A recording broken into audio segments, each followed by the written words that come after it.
Hello everyone, I'm Layman from Milgard Windows and Doors.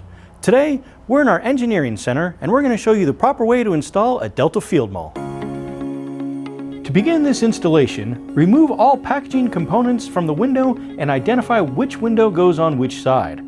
The surface that connects to the mull bar will not have a nailing fin on it. Then you want to make sure that the welds of both the sill and head are flush with the frame. If they are not, you must clean them so the welds are flush. Apply a continuous length of foam tape on the exterior side of the window jamb. The foam tape should pass the edge of the frame from 1/4 to 1/2 inch on both sides of the window.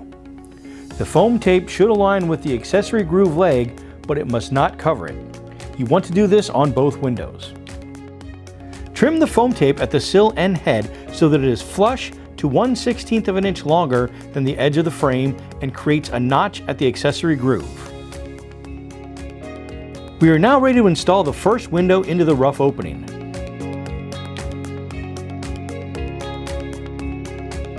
Verify that it is plumb, level, and square, and secure it to the rough opening.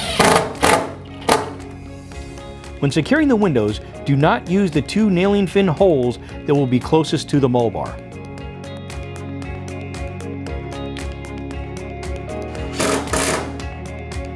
If the window is shimmed at the sill next to where there is no fin, make sure the same thickness shim extends under the adjacent frames and mull bar anchor to align all components.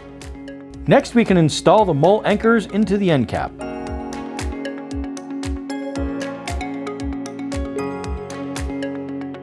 Install the mull bar with the attached mull anchors in the rough opening. The leg of the mull bar must be fully inserted in the window accessory groove on the interior facing side so the mull anchors extend to the interior. If a shim is needed, set the end cap with the mull bar on the shim to ensure the alignment. If no shimming is needed, set the end cap with the mull bar on the rough opening. Push the mull bar towards the exterior and install one temporary fastener at an angle towards the exterior.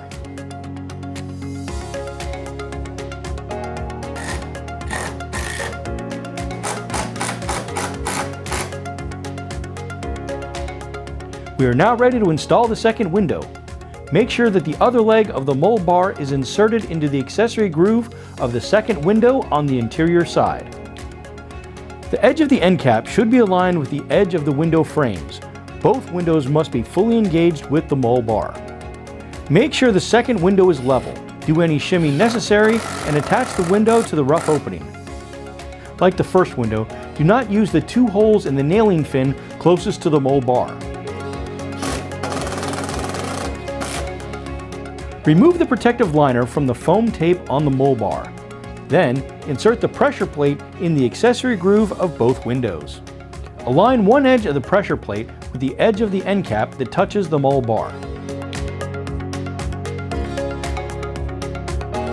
Use a rubber mallet to tap the pressure plate until the legs are fully engaged in the accessory groove.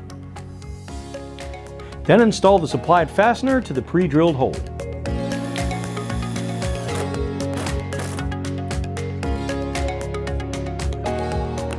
Continue tapping the pressure plate to the mull bar and securing with fasteners the whole length of the plate. Remove those temporary fasteners from both the sill and head on the interior side.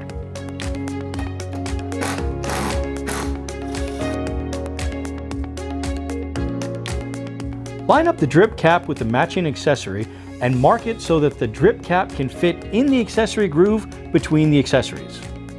Then trim the drip cap to length. You want to clean the edge of the frame end fin and make sure there is no dust or debris. Using a putty knife, remove the accessory from the accessory groove about 4 to 6 inches so you have access behind the accessory.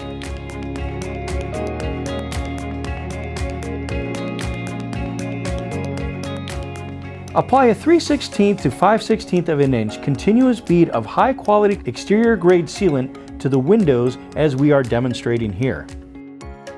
The sealant should continue 1/8 to 1/4 of an inch past the accessory we removed in the previous step. The sealant must run behind the drip cap at the mull joint and must continuously contact the back of the drip cap once installed. In the accessory groove, apply a bead of 2-part vinyl epoxy, 3/16 to 1/2 inch in length at each end of the accessory groove where the drip cap will sit and behind the accessories. Then, push the accessory back into the accessory groove.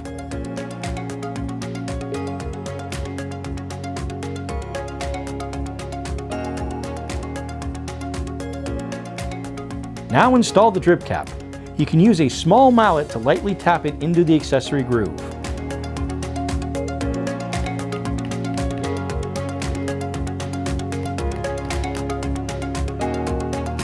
Seal both ends of the drip cap with a high-quality exterior grade sealant.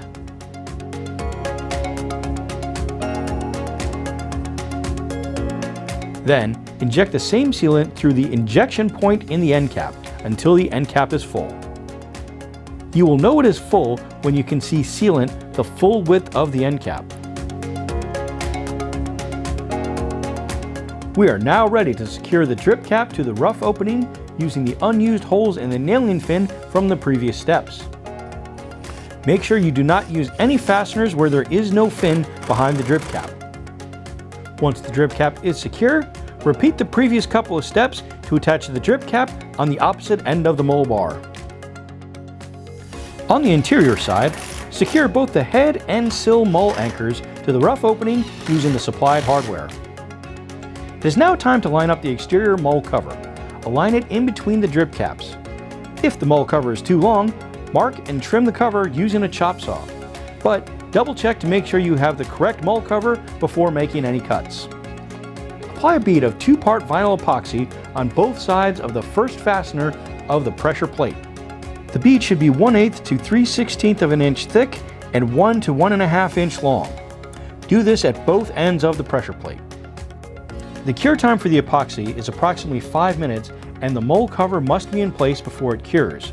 So quickly install the exterior Mull cover and tap it lightly into place with a mallet and block. You don't want to tap too hard as you might damage the cover.